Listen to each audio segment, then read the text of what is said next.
Hi everyone, in front of me I've got Nothing Phone 3 and let me share with you how to reset camera preferences on this device.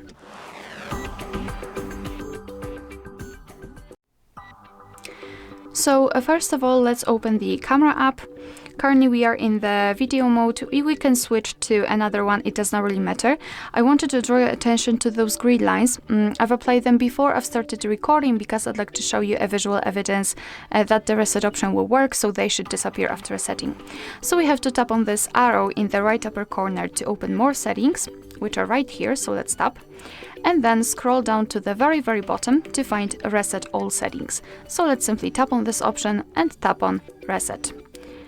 Alright, now we can go back to the camera and the grid lines are not visible, which means that we just successfully reset all camera preferences.